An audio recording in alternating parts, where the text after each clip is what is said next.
Bonjour, j'espère que vous allez très bien. Je m'appelle Arlie Chaima, président de Chaima Capital, qui est une firme d'investissement qui vous permet d'investir aux États-Unis.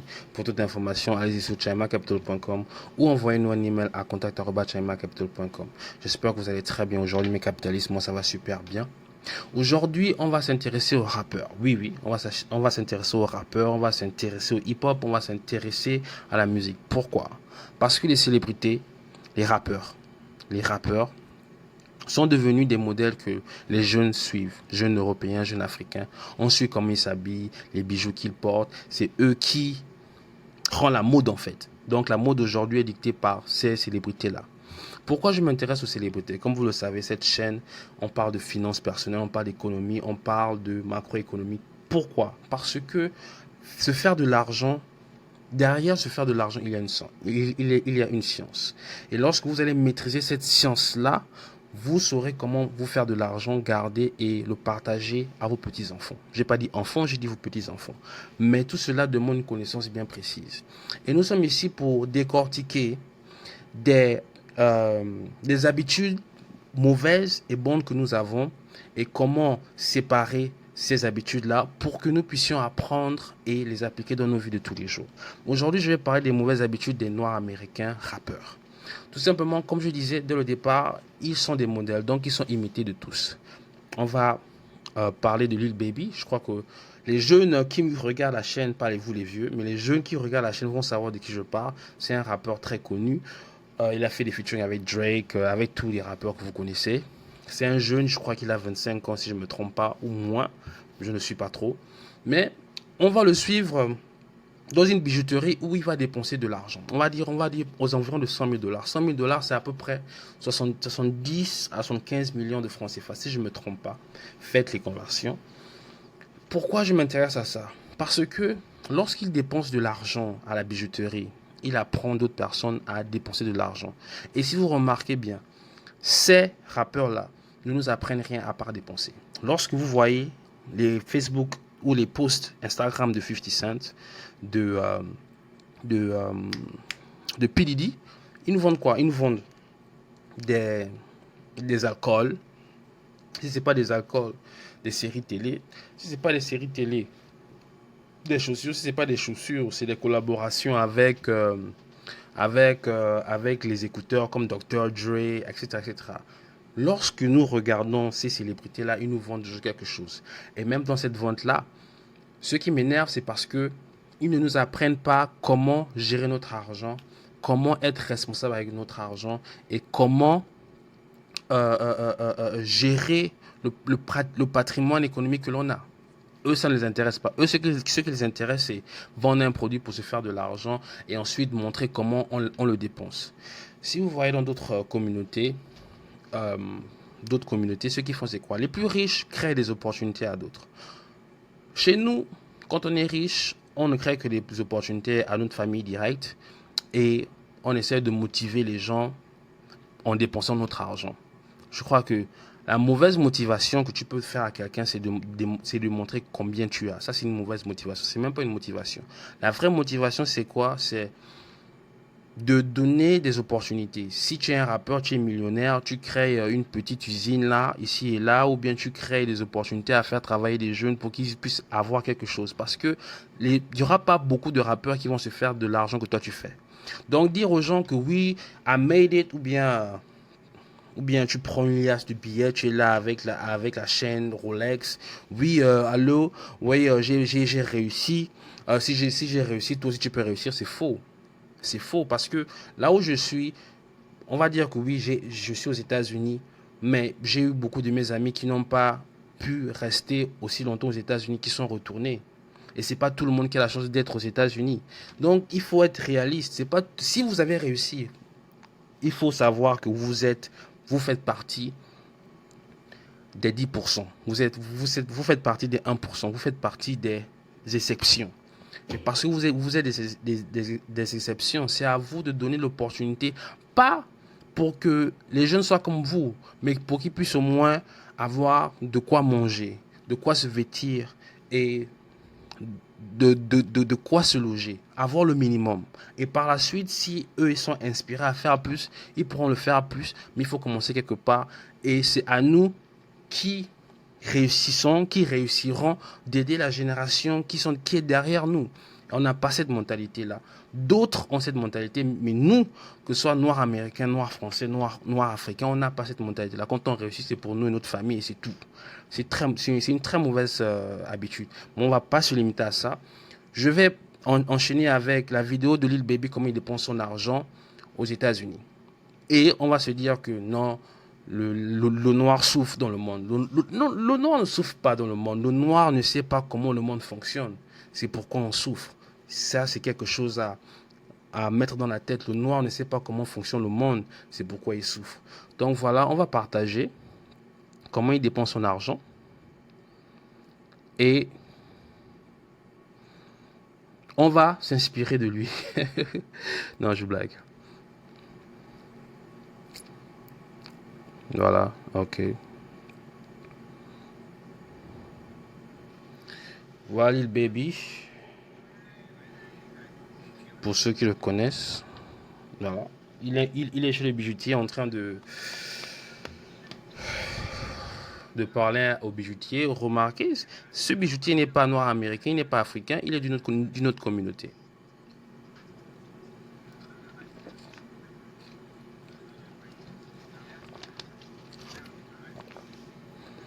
Je vais un peu faire passer tout ça parce que sans de parler de tout et de rien, rien d'intéressant en tout cas. Oh, comment vous allez mettre la publicité?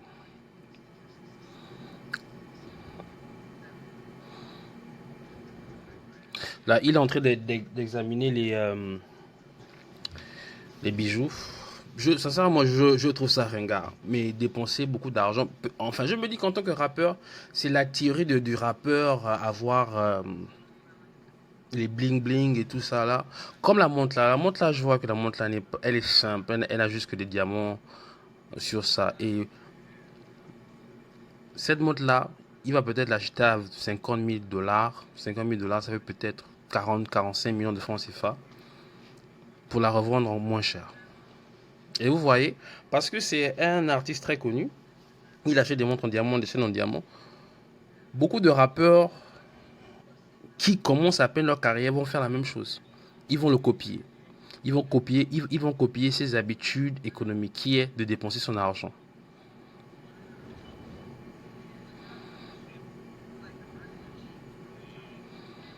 C'est ce que je dis en fait. Les rappeurs, c'est en fait ces images capitalistiques qui nous poussent à dépenser, sans réfléchir.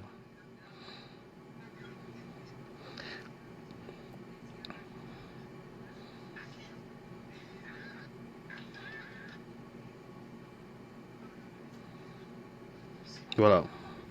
C'est la partie là où je vais vous montrer.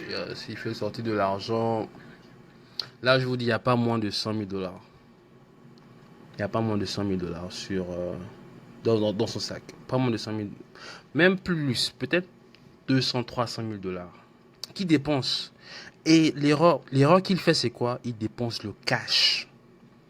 Il dépense le cash. Vous allez me dire, mais Hardy, tu veux qu'il dépense en quoi? Je préfère qu'il dépense à crédit. Je vais vous démontrer pourquoi. Là, il dépense tout son argent. Juste pour des bijoux. Et dans sa tête, il se dit que oui, j'ai l'argent, je peux faire ça.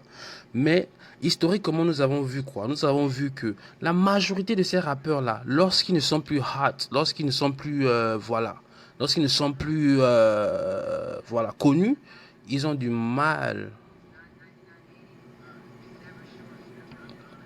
Ils ont du mal à rebondir. Là, ils rient, ils sont contents que le gars vient dépenser beaucoup d'argent dans la bijouterie.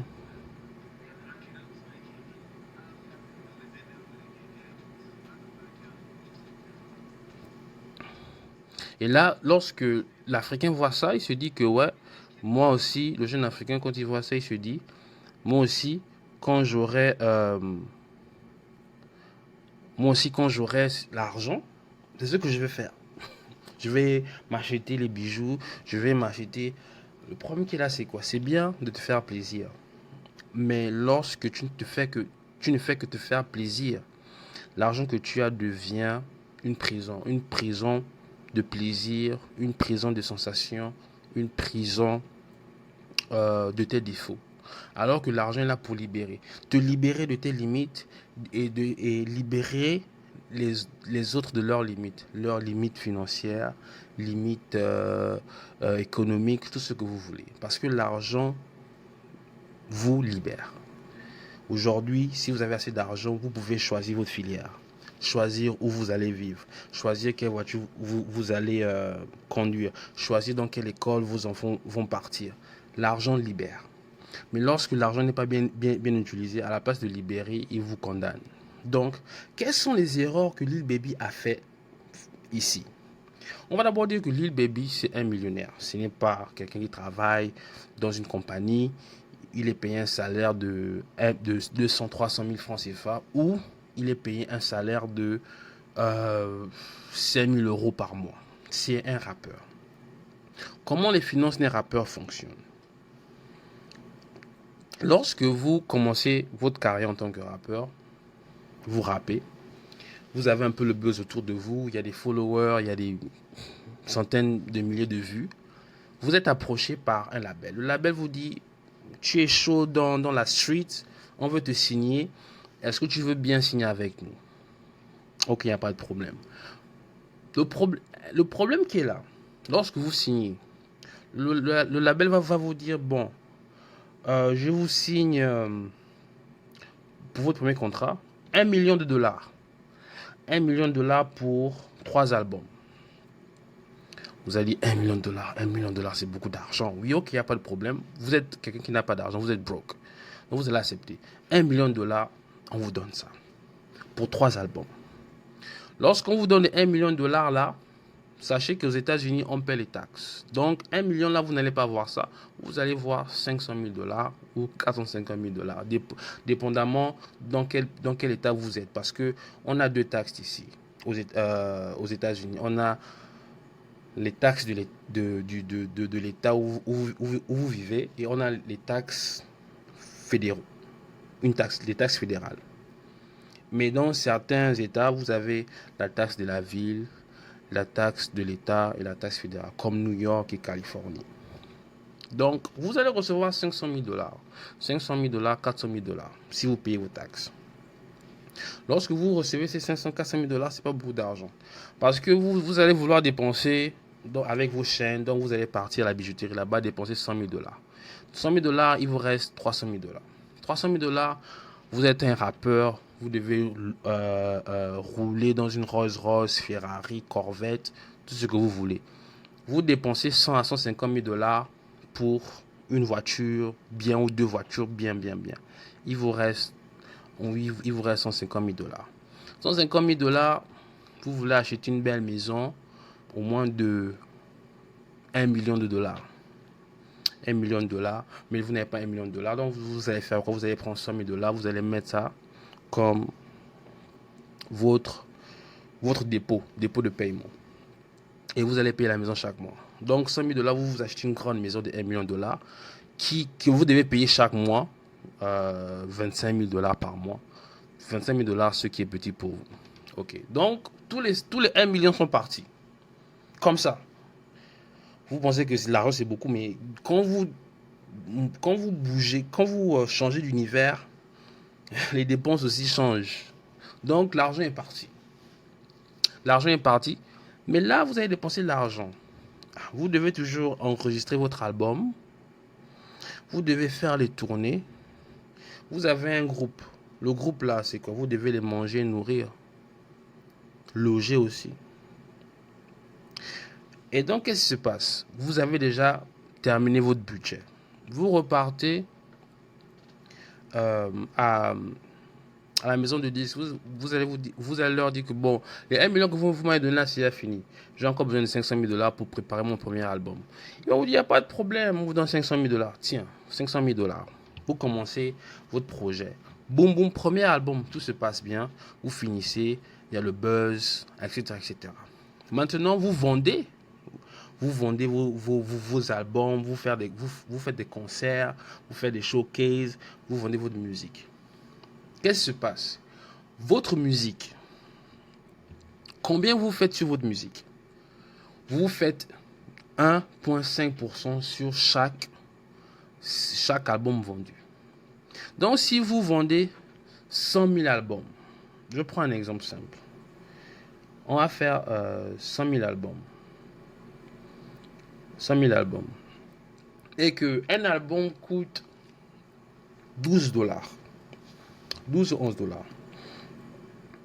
Vous avez vendu, vous avez fait un profit brut de 1 200 000. Dans les 1 200 000 là, vous avez droit à 1 ou 2%. Donc, on va savoir c'est quoi 2%. Ok. Donc, vous avez fait 1 200 000 et vous n'avez que 2% de ce bénéfice-là. 2% c'est quoi? C'est 24 000 dollars. Et vous savez très bien qu'en une année, vous pouvez peut-être faire un ou deux albums. Mais si vous êtes très chaud, vous allez faire peut-être 2 albums. Mais en majeure partie du temps, un artiste fait un album par an. La majeure partie du temps. Donc, pour votre premier album, votre profit brut, non, votre profit net, parce que le profit brut, on a déjà fait, c'est 1 200 000. La majeure partie de ça va au label. Et vous emportez chez vous 24 000. Mais vous n'emportez pas 24 000. Parce que les 1 million qu'on vous a donné là, c'était un prêt. Ce n'était pas votre argent, c'était un prêt. C'est un prêt que vous devez rembourser avec ce que vous faites. Donc, les 98% là, ça ne compte pas dans le prêt que vous allez rembourser. 98% là. Parce que lorsque vous enregistrez la musique là, c'est considéré comme étant la propriété du label. Donc, les 98% là, c'est l'argent du label. Mais vous devez le label. Vous devez le label. Donc, parce que vous devez le label, les 24 000 là que vous devez avoir dans votre compte va aller au label. Mais 24 000 dollars moins, parce que vous avez emprunté combien? Vous avez emprunté 1 500 000. Les 24 000 dollars que vous avez emprunté, les 1 500 000 dollars que vous avez emprunté, vous devez repayer ça. Donc, pour un album, vous avez fait un profit de 24 000. 24 000. Si vous avez vendu 100 000 albums. 100 000 albums ici, c'est 10 de platine. Si vous faites 100, 200 000 albums, je crois que c'est 10 de platine. Si je me rappelle bien, je ne suis pas sûr, ça fait longtemps. Parce que 100 000, 200 000, c'est 10 de platine en France. Mais ici aux États-Unis, je crois que c'est plus, je ne me rappelle pas bien. Mais quand vous avez des plaques là, vous avez des plaques, mais vous êtes en dette. Donc, vous recevez les 24 000 dollars que vous allez repayer. Vous n'allez pas avoir cet argent-là. Et vous devez au label 1 476 000 dollars. Vous êtes déjà en dette. Mais quand vous êtes chaud, voilà, vous avez le buzz autour de vous. Le label continue de vous donner de l'argent. Parce que vous allez encore revenir, vous allez dire non, moi j'ai besoin d'un petit 500 000 parce que j'ai envie d'inviter 4 personnes dans mon album et ces personnes demandent 100 000 francs, 100 000 dollars par featuring. Donc je vais inviter Rick Ross demande 100 000 dollars. Je vais inviter Drake demande 200 000 dollars. J'ai besoin de 500 000 dollars de budget. Il n'y a pas de problème, on vous donne 500 000 dollars. Là vous êtes 2 millions de dollars en dette. Et de tout ce qui s'est passé là, vous n'avez fait qu'un profit de moins 28 000 dollars. Parce que les 28 000 dollars que vous avez fait, vous l'avez remis ça au label. Donc, vous faites le deuxième album. Le deuxième album marche très bien. Et le deuxième album, vous vendez, on va dire 600 000. Parce que cette fois-ci, vous avez fait appel à Drake, à tout le monde, c'est 600 000. Donc 600 000, un album coûte peut-être 12 dollars. On va faire 600 000 multiplié par 12. 100 000 multiplié par 12. Avec 7 millions de dollars que vous avez fait de profit brut. 5 millions, vous avez 2% dans les 7 millions là.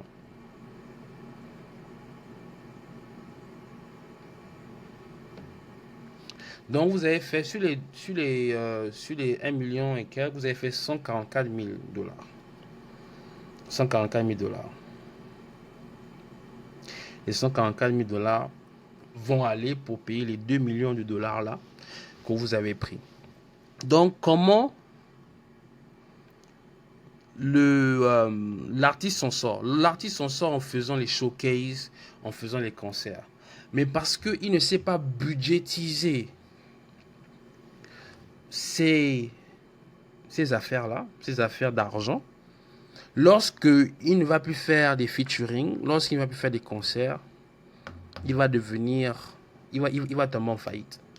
Parce que les dépenses sont plus grandes que les revenus. Mais alors que vous le voyez, il a une belle maison, il a une Rolls Royce, il a les bling bling, mais cash, il n'a pas. Et là, j'ai parlé, le gars n'a pas encore fait d'investissement, il n'a pas encore préparé le futur de ses enfants, il n'a pas encore préparé son propre futur, parce que le problème qu'il a, c'est qu'il n'y a pas de pension après le rap, où vous recevez l'argent comme un salarié, il n'y a pas de pension.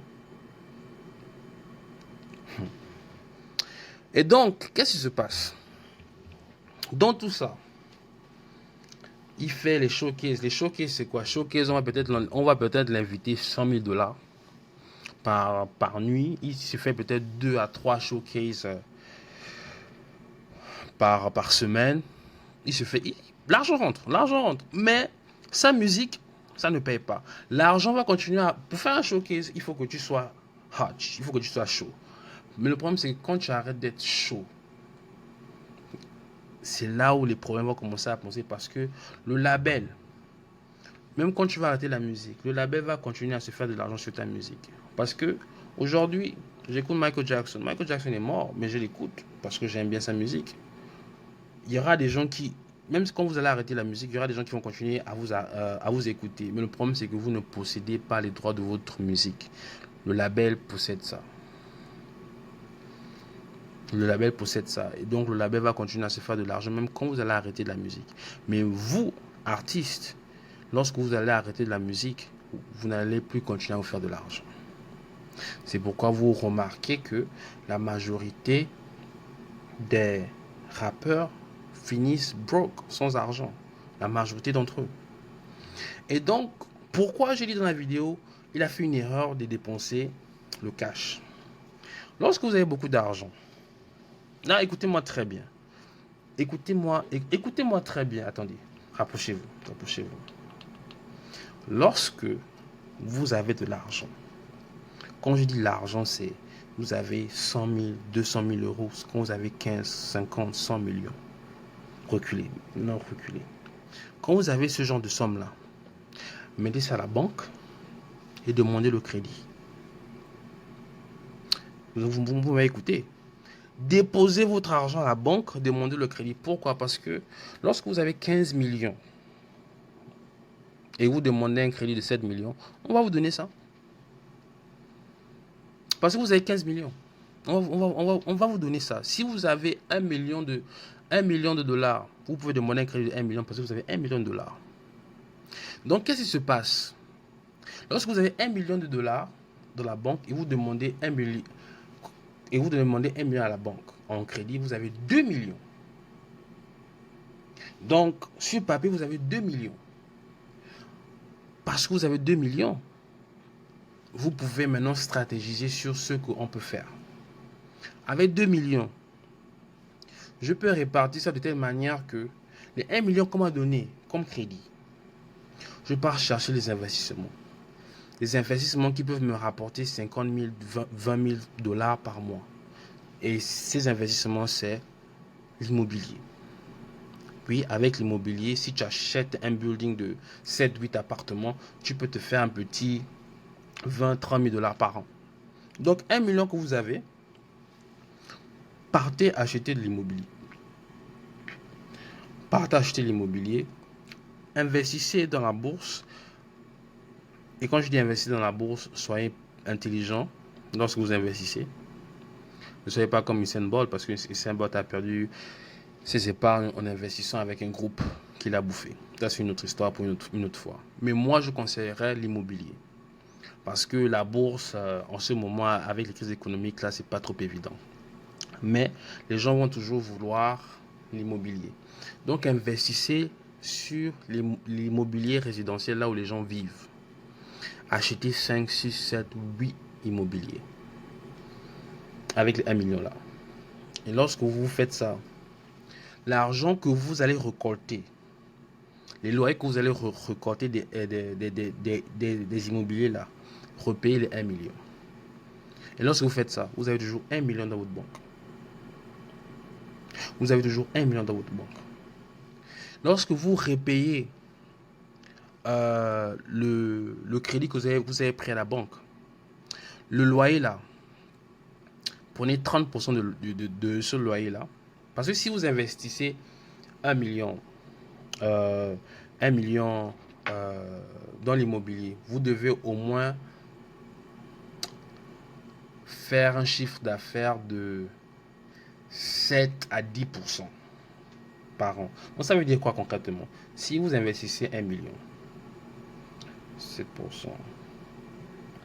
Ok, si vous investissez 1 million, vous devez, de manière conservative, hein, avoir au moins 70 000 dollars par an.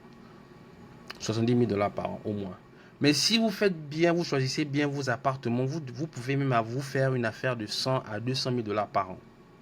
100 à 200 000 dollars par an, vous payez votre building, vous payez votre crédit. Ça va peut-être prendre quoi? Si vous arrangez bien vos plannings et tout, vous pouvez payer 1 million de crédit, 1 million de dollars en crédit en 5 ans, si vous arrangez bien vos affaires. Et maintenant, les 5 ans là, vous pouvez maintenant acheter ce que vous voulez. Parce que qui va financer ça? C'est les appartements que vous avez qui vont financer votre lifestyle. Pendant ce temps, les 1 million que vous avez mis à côté là sont toujours à côté. Et lorsque vous avez consolidé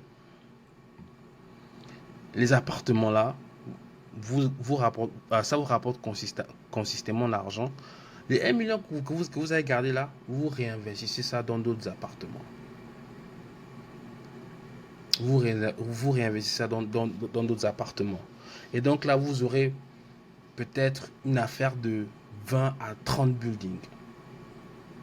Et lorsque vous avez des buildings comme ça, vous payez moins en taxes. Aux États-Unis, vous payez moins en taxes. Et c'est comme ça que vous aurez toujours l'argent. Parce que le loyer, les gens vont toujours payer le loyer. Donc sur les 2 millions que vous avez investis, vous allez vous faire une fortune de 5, 10, 15, 20, 30 millions. Parce que les buildings que vous avez achetés, vous allez les revendre à une plus-value. Un building que vous avez acheté en 2021 va coûter plus cher si vous le revendez en 2025. Pourquoi? Parce que la valeur du dollar diminue de 2% chaque année. Donc, sur 5%, la valeur de votre immobilier aura augmenté de 10%. Là, c'est de manière conservative. 10%. Mais vous pouvez encore vendre plus si le marché est chaud et hot. Si les gens veulent acheter des buildings, il y a beaucoup d'acheteurs. Vous pouvez vendre votre building à 20, 30, 40, 2 fois plus que ce que vous avez acheté. Donc, facilement, avec 2 millions, vous pouvez flip ça. Vous avez 10, 15, 20, 30 millions. Et même là, vous pouvez même aller en retraite. Vous n'allez jamais travailler parce que le loyer est toujours en train de circuler. Toujours en train de rentrer dans votre poche. Là, vous pouvez voyager, faire ce que vous voulez. Vous n'allez jamais travailler. C'est ça. Et même là, parce que vous avez tellement d'investissements, la banque va encore vous donner plus d'argent à crédit. Ils vont vous dire, mais vous avez 10 buildings ici, 10 buildings et ça vous rapporte 500 000 dollars par an. Oui, on peut vous donner un crédit de 5 millions. 5 millions avec un paiement mensuel je sais pas, de 40 000 dollars par mois. 5 millions, 40 000 dollars par mois, j'ai 20 buildings. Je fais ça, je fais plus que ça. Moi, je fais 100 000 dollars par mois. Si j'ai 20 buildings et tout ça. Et donc, ce que vous faites, c'est que les envies que vous avez, vous payez ça à crédit.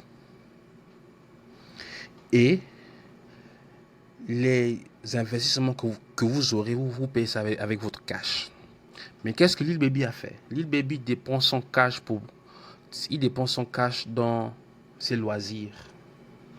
À la place de dépenser son cash dans l'investissement et de prendre une crédit card et acheter tout ce qu'il veut par crédit. Je ne sais pas si vous m'avez suivi jusqu'à présent parce que ce que je parle c'est très technique, mais on va décortiquer ça dans les prochains épisodes. Lorsque vous avez beaucoup d'argent, prenez les choses à crédit. Et votre argent, investissez ça dans des investissements qui vont rapporter de l'argent. Et les investissements qui vont rapporter de l'argent, vous repayez le crédit avec. Mais si vous dépensez votre argent, votre cash, il part, il ne va plus revenir en fait. Alors que le crédit, c'est pas votre argent, c'est l'argent de la banque. Donc, vous dépensez l'argent de la banque, votre argent, vous investissez ça, ça vous rapporte quelque chose et vous repayez la banque. Comme ça, la banque reprend son argent. Votre argent continue à tourner. Et vous avez ce que vous voulez. Voiture, maison, loisirs, etc., etc. Mais si votre argent, vous dépensez ça, vous dépensez. Qu'est-ce que vous faites tourner à côté? Rien. Quel est votre plan de secours? Vous n'en avez pas parce que votre argent, vous le dépensez. C'est pourquoi vous allez voir, il y a beaucoup de rappeurs qui sont broke. MC Hammer est broke. MC Hammer, tous les rappeurs des années 90, ils sont où? Ils n'ont plus d'argent. Il y en a que deux qui se sont maintenus. Jay-Z et P. Diddy. Et ce ne sont même pas des rappeurs parce qu'ils ont su se transformer en businessman. Et c'est ce que je veux dire. Être rappeur, ça ne rapporte pas de l'argent. C'est être businessman. Utilise le rap pour t'exposer. On connaît que Hardy, parce que c'est un rappeur. Maintenant, utilise ta position de rappeur pour vendre des produits, faire des deals avec des différentes marques, générer un cash flow. Prends ce cash flow-là, investis. Mais ces rappeurs-là veulent nous faire croire qu'ils sont déjà riches alors qu'ils vivent avec des dettes. Ils sont en dette. Mais si vous ne connaissez pas ça, vous allez juste faire comme eux, dépenser aussi. Et à 45 ans, vous allez travailler jusqu'à ce que vous êtes mort. Jusqu'à ce que vous allez mourir. Parce que vous n'avez pas eu un plan précis. Et c'est l'erreur que tout le monde fait. On n'a pas de plan précis. On n'a pas de plan pour la retraite. On n'a pas le plan pour nos enfants. On n'a pas de plan pour nos petits-enfants. On vit du jour au jour. Quelle que soit la nationalité que l'on a. C'est comme ça notre mentalité. Parce que l'aspect financier n'a pas été appris dans notre communauté. Ça n'a pas été appris. On vit avec les rêves et l'espoir. Non. On doit vivre avec la stratégie. Pour moi, la stratégie aujourd'hui, c'est la foi en action. La stratégie, c'est montrer que vous réfléchissez. Il n'y a que les animaux qui vivent sans stratégie. Nous, on vit avec une stratégie. Et c'est la stratégie qui va te faire réussir et c'est la stratégie qui va te faire échouer. Si tu n'as pas de stratégie, ne pas avoir de stratégie est une stratégie. Et c'est la pire des stratégies parce qu'elle peut te faire échouer. Allez, j'ai fini avec ça. Merci de m'avoir écouté. Envoyez-moi vos messages si vous voulez sur mon WhatsApp aussi. Mon WhatsApp c'est +1 405 653 2515. Si c'est bien ça, je ne me rappelle pas. Donc envoyez-moi vos messages, envoyez-moi vos opinions sur ce que j'ai dit. Écrivez sur les commentaires. Et s'il vous plaît, likez la vidéo, souscrivez sur notre chaîne et à bientôt. Et pour ceux qui nous regardent sur Facebook, merci. Likez notre page Facebook et suivez-nous, suivez ce que l'on fait. Merci pour le soutien sur TikTok, Facebook, Twitter. Merci beaucoup, merci, on apprécie. Bientôt, on sera du côté du Congo et du côté du Gabon pour parler de business, parler des finances. On sera en famille et on va faire ça en famille. Allez, à toutes. See you soon.